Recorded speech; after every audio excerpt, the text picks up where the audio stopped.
स्वागत करते हैं मेरे प्यारे साथियों आपके अपने चैनल एग्ज़ाम नोटिस में। मेरे प्यारे साथियों, मैंने आपको बोला था कि मैं हिस्ट्री का पूरा सिलेबस आपके सामने लेकर आ रहा हूं। तो मैंने हिस्ट्री में सबसे पहले आधुनिक भारत को आपके सामने रखना ज़रूरी समझा, क्योंकि चाहे जो भी एग्ज़ाम हो, या तो वो रेलवे का एग्ज़ाम हो या तो एसएससी का एग्ज़ाम हो, चाहे कोई भी वनडे एग्ज़ाम हो, उसमें आधुनिक भारत का यानी मॉडर्न इंडिया का जो पोर्शन होता है उसमें सबसे ज़्यादा होता है। यानी इस सेगमेंट से सबसे ज़्यादा प्रश्न पूछे जाते हैं। उसके बाद मेडिएवल इंडिया का सबसे ज़्यादा प्रश्न पूछे जाते हैं, और बहुत कम क्वेश्चन वैसे होते हैं जो कि एंशियंट इंडिया से पूछे जाते हैं। तो मेरे प्यारे साथियों, इसी बात को ध्यान में रखते हुए मैंने सबसे पहले मॉडर्न इंडिया स्टार्ट किया। तो मॉडर्न इंडिया का सबसे पहला टॉपिक यूरोपियों का भारत में आगमन मैं आपके सामने लेकर आया हूं। तो चलिए मेरे साथियों शुरू करते हैं।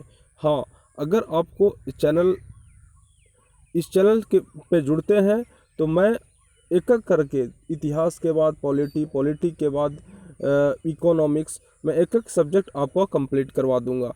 और आप मेरा पूरा भरोसा रखें, इसमें जो कंटेंट होगा वो पूरे यूट्यूब पे वैसा कंटेंट कहीं भी आपको देखने के लिए नहीं मिलेगा। तो चलिए मेरे प्यारे साथियों शुरू करते हैं। सबसे पहला है यूरोपियों का भारत में आगमन। तो देखिए, यूरोपीय में सबसे पहले कौन कौन भारत आए और उन्होंने यहाँ पे आकर के क्या क्या नीतियाँ अपनाई, इसके बारे में पढ़ेंगे। सबसे पहले यूरोपियों में पुर्तगाली भारत आए। सबसे पहले भारत कौन आए? पुर्तगाली। उसके बाद डच आए। तो डच कहाँ के थे? नीदरलैंड या हॉलैंड के जो निवासी हुए उनको डच बोला गया। उसके बाद अंग्रेज आए, उसके बाद डेनिश आए, उसके बाद फ्रेंच आए। सबसे पहले पुर्तगाली आए, उसके बाद क्या है? डच। अब डच कहाँ के निवासी थे? नीदरलैंड या हॉलैंड के निवासी थे। उसके बाद कौन आए? अंग्रेज आए। उसके बाद कौन आए? डेनिश आए। डेनिश कहाँ के निवासी थे? तो डेनमार्क के निवासी थे। उसके बाद कौन आए? तो फ्रेंच आए, जो कि फ्रांस के निवासी थे। हम यहाँ पे आपको 2 पॉइंट बता रहे हैं मेरे साथियों। दोनों पॉइंट आप अच्छी तरह से याद करेंगे। सबसे पहला पॉइंट ये है कि पुर्तगाली जो है वो सबसे पहले भारत के अंदर आया और सबसे बाद में गया। अगर आप नोट कर रहे हो तो लिख लें कि पुर्तगाली सबसे पहले भारत में आया और सबसे बाद में गया। फ्रेंच यानी फ्रांसीसी सबसे बाद में भारत में आया और सबसे पहले आया। अभी मैं पुर्तगाली पढ़ा रहा हूँ, तो पुर्तगाली में एक टॉपिक मेंशन कर दूंगा कि भारत में सबसे पहले पुर्तगाली आए और सबसे बाद में गए। जब मैं फ्रेंच पढ़ाऊँगा तो उसमें ये मेंशन कर दूंगा कि फ्रेंच सबसे बाद में आए और सबसे पहले गए। तो देखिए, सबसे पहले पुर्तगालियों में 1498 ईस्वी में एक वास्को डी गामा नामक युवक था, जो उसने अपने देश यानी पुर्तगाल से अमेरिका के खोज करने के उद्देश्य से निकला। अपने देश में अमेरिका की खोज करने के उद्देश्य से निकला, ठीक है। लेकिन बाई मिस्टेक वो इंडिया पहुंच गया और भारत में आकर के 1498 ईस्वी में भारत में आया और भारत की खोज की। इस तरह 1498 ईस्वी में पहला पुर्तगाली बना जो कि भारत पहुंचा। इसको मैं पॉइंट को बता चुका हूँ कि भारत में सबसे पहले पुर्तगाली आए और सबसे बाद में गए। चलिए आगे, यानी अब जो है वास्को डी गामा जो है वो अपने देश से निकला और कहाँ पे आया? भारत। यानी 90 दिन की यात्रा के बाद 90 दिन की यात्रा यहाँ पे बहुत ज़रूरी है, क्योंकि ये यूपी पीसीएस में इस क्वेश्चन को पूछा जा चुका है कि वास्को डी गामा का यात्रा था वो कितने दिनों तक चला था। तो आप इसको याद रखेंगे। 90 दिन के यात्रा के बाद केरल के साउथ इंडिया में केरल के कालीकट नामक बंदरगाह पर पहुँचा, ठीक है। केरल के कालीकट नामक बंदरगाह पे पहुँचा। इसके जहाज का नाम सौ गिब्रियल था। सॉरी, यहाँ पे या मिस्टेक हो गया, गिब्रियल होगा, सौ गिब्रियल था, ठीक है। इसके जहाज का नाम सौ गिब्रियल था। और थोड़ा सा यहाँ पे मेंशन करेंगे मेरे प्यारे दोस्तों कि एक क्वेश्चन बीपीएससी में आ चुका है, मतलब कि बिहार जो पीसीएस का एग्ज़ाम होता है बीपीएससी, उसमें एक क्वेश्चन आ चुका है, तो आप इसको याद रखेंगे। चलिए अब आगे बढ़ते हैं। तो 90 दिन की यात्रा के बाद केरल के कालीकट नामक बंदरगाह पे पहुंचता है वास्को डी गामा। और इस यात्रा में उसको एक भारतीय व्यापारी अब्दुल मजीद ने उसकी मदद की थी। बहुत important question, very very important question, कि इस यात्रा में उसको किस व्यापारी ने मदद किया था। तो इस यात्रा में भारतीय व्यापारी अब्दुल मजीद ने उसकी मदद की थी। ठीक है। अब भारत के जब केरल कट बंदरगाह पे उतरा तो वहाँ का स्थानीय शासक जमोरिन था। जमोरिन, यहाँ पे जमोरिन ने उसकी मदद की थी। जमोरिन ने उसका, यहाँ पे जमोरिन होगा, जमोरिन ने उसकी मदद की थी। और यहाँ का स्थानीय शासक जमोरिन था जो कि उसकी मदद की थी और उसका भव्य स्वागत कहा। जमोरिन ने बोला कि आप अपने देश की अर्थव्यवस्था और हमारे देश की अर्थव्यवस्था को बढ़ाने के लिए, अपने देश की अर्थव्यवस्था और हमारे देश की अर्थव्यवस्था को बढ़ाने के लिए आप व्यापार कीजिए। तो उसने क्या की कि 1498 ईस्वी में परमिशन दे दी। तो 1498 ईस्वी में पुर्तगालियों ने अपनी first company east India company की स्थापना की। यानी 1498 ईस्वी में पुर्तगालियों की first company east India company की एस्टैब्लिश हुई, ईस्ट इंडिया कंपनी की स्थापना हुई। अब आगे बढ़ते हैं। 1499 ईस्वी में क्या किया कि वास्को डिगामा अपने देश लौट गया और अपने देश में कुछ काली मिर्च ले गया। काली मिर्च एक प्रकार का मसाला होता है। तो अपने देश में क्या किया कि उसने क्या ले गया, काली मिर्च ले गया, जिससे उसे 60 गुना ज़्यादा लाभ हुआ। कितना गुना ज़्यादा लाभ हुआ? 60 गुना ज़्यादा लाभ हुआ।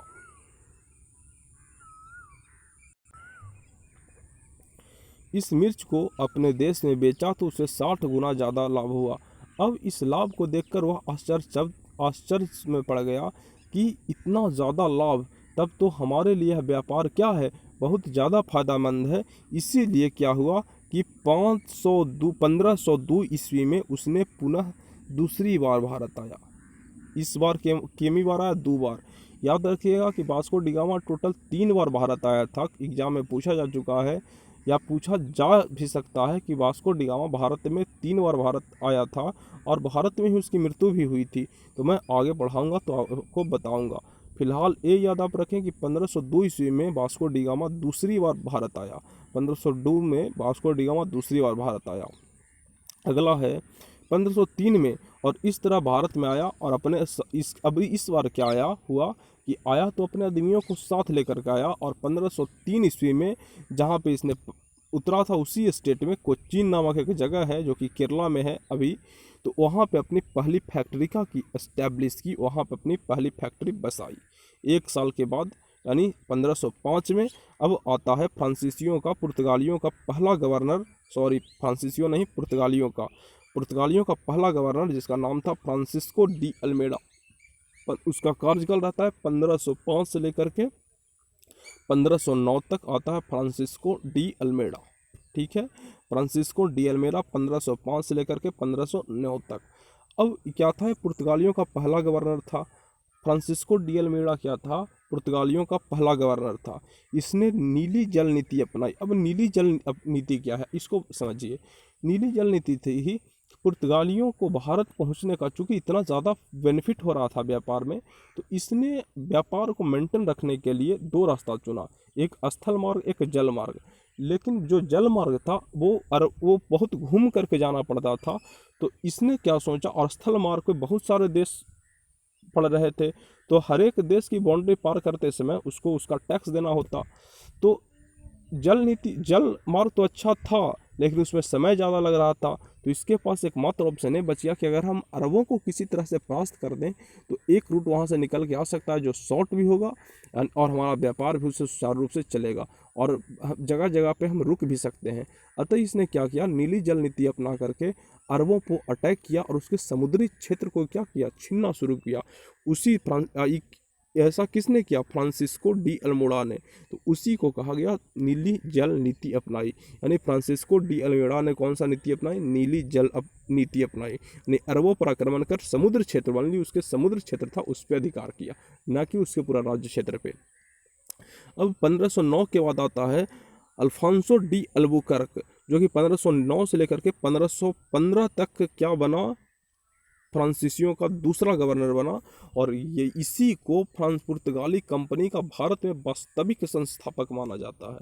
याद रखिएगा, अल्फांसो डी अल्बुकर्क को पुर्तगालियों का भारत में वास्तविक संस्थापक माना जाता है। इसी ने अल्फांसो ने ही भारत में पुर्तगालियों की एस्टेब्लिश किया, कंपनी को अस्थायी रूप से एस्टेब्लिश किया और अपनी राजधानी इसने कोचीन को अपनी राजधानी बनाई। ठीक है, 1509 ईस्वी में कोचीन को अपनी क्या बनाई, राजधानी बनाई। 1509 ईस्वी में इसने कोचीन को अपनी राजधानी बनाई। अब यहाँ पे देखिए प्रॉब्लम क्या खड़ा हो गया। चलिए सब कुछ चल रहा था, व्यापार बहुत बढ़िया तरीके से चल रहा था, कहाँ से, पुर्तगाल से भारत में। लेकिन जो अगल बगल के राजा थे वो इसके बढ़ते हुए फ़ायदा से, हालांकि उनके गुप्तचर के द्वारा मालूम पड़ता था कि उसको पुर्तगाली को बहुत ज़्यादा बेनिफिट हो रहा है, तो उनकी नज़र पुर्तगालियों पर पड़ गई। उन्होंने सोचा कि यदि वो 60% ले रहा है, 60 गुना ज़्यादा फ़ायदा ले रहा है, तो क्यों नहीं इससे हम भारी टैक्स का वसूल करें। अतः क्या किया कि आदिल शाही सुल्तान जो था बीजापुर का, उसने इससे क्या कहा कि ठीक है, हम व्यापार आप करें, कोई दिक्कत नहीं है, लेकिन इसके बदले में आपको टैक्स देना पड़ेगा। और इसने भारी टैक्स लगा दी पुर्तगालियों पर। अतः जो उस वहाँ का फ्रांसिस्को डी अल्मेडा था, इसने क्या किया कि नहीं, अल्फांसो डी अल्बुकर्क, इसने क्या किया, अल्फांसो डी अल्बुकर्क ने क्या किया कि 1510 इसने बीजापुर के आदिल शाही सुल्तान पे अटैक किया और अटैक करके उससे गोवा उससे छीन लिया। अटैक किया और अटैक करके गोवा उससे क्या किया, छीन लिया। 1510 ईस्वी में बीजापुर के आदिल शाही सुल्तान ने उस पर क्या किया, अटैक किया, आदिल शाही सुल्तान पे अटैक किया और अटैक करके गोवा को उससे छीन लिया। इस तरह भारत में कोचीन के अलावे एक गोवा शहर पे भी पुर्तगालियों का अधिकार हो गया, जिसका श्रेय किसको जाता है, अल्फांसो डी अल्बुकर्क को जाता है। अब यहाँ पे दो क्वेश्चन बहुत इंपॉर्टेंट है मेरे प्यारे दोस्तों। सबसे पहला है कि पूछा जाएगा कि फ्रांसीसियों में सबसे पहला तो शासक याद रखिएगा कि पहला गवर्नर आया Francisco de Almeida. Francisco de Almeida अंत में हो रहा है ख़त्म आ से, तो यहाँ पे दूसरा में आ से शुरू होगा। ठीक है, अल्फांसो डी अल्बुकर्क। ठीक है, Francisco de Almeida, Alfonso de Albuquerque, कितना बस आपको याद रखना है। तो अगर हम बोले फ्रांसिस्को डी अल्मीडा तो इसने जल नीति अपनाई, और अल्फांसो डी अल्बुकर्क की बात करें तो इसने दो काम किया। सबसे पहले काम किया कि इसने एक गोवा प्राप्त किया, दूसरा कोचीन को राजधानी बनाई, यानी कोचीन और गोवा अब दो शहर इसके रीजन में पुर्तगालियों के कब्जे में आ चुका था, इसीलिए इसको वास्तविक फाउंडर माना जाता है। चलिए एक बार हम रिवाइज कर देते हैं। सबसे पहले मैंने बताया क्या कि सबसे पहले कौन आया था, पुर्तगाली आया था। उसके बाद मैंने क्या बताया कि पुर्तगालियों के बाद क्या था, डच। डच कहाँ के निवासी थे, नीदरलैंड और हॉलैंड के निवासी थे। उसके बाद मैंने बताया अंग्रेज आए थे। उसके बाद मैंने क्या बताया था, डेनिश आए थे। और उसके बाद मैंने क्या बताया कि फ्रेंच आए थे। इसमें मैंने आपको दो पॉइंट बताया कि सबसे पहले कौन आए, पुर्तगाली, सबसे बाद में कौन आए तो फ्रांच, लेकिन सबसे पहले कौन गए तो फ्रेंच, और सबसे बाद में कौन गए, पुर्तगाली।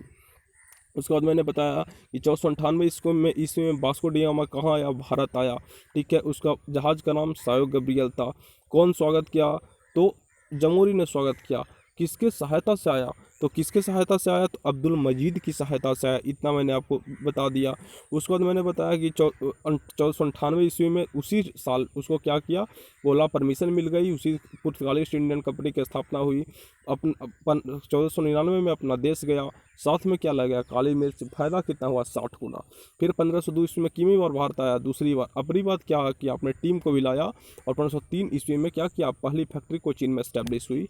एक साल बाद यानी 1504 नहीं 1505 में उसका पहला गवर्नर आता है। 1505 से 1509 जिसका नाम क्या रहता है, फ्रांसिस्को डी अल्मीडा। मैंने बताया कि जिसका लास्ट में आ तो दूसरा में शुरू में भी हो जाएगा आ, तो फ्रांसिस्को डी अल्मीडा, तो दूसरा क्या हो जाएगा, अल्फांसो डी अल्बुकर्क।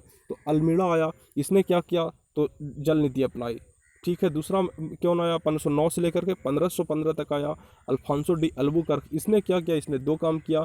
एक गोवा को, कोचीन को अपनी राजधानी बनाई, और गोवा को अधिकार में लिया। किससे अधिकार में लिया तो बीजापुर के आदिल शाही सुल्तान से अधिकार में लिया। इस कारण इसको क्या किया कहा गया तो भारत में पुर्तगालियों का वास्तविक फाउंडर बोला गया। इतना आपको कंप्लीट हो गया होगा दोस्तों। अब इसके बाद मैं आगे आपको बताऊंगा, आगे नेक्स्ट में जो वीडियो आने वाली है उसमें बताऊंगा। अगर आपको ये अच्छा लगे तो लाइक शेयर और सब्सक्राइब कर दीजिए दोस्तों, बहुत मेहनत लगती है। तो मेरे प्यारे दोस्तों कमेंट करना ना भूलें, क्योंकि कमेंट से ही मेरी क्या खूबियाँ हैं, क्या इसमें छूट रहा है, मिसिंग है, वो निकल कर सामने आएगी। वीडियो देखने के लिए बहुत बहुत दिल से शुक्रिया मेरे प्यारे दोस्तों।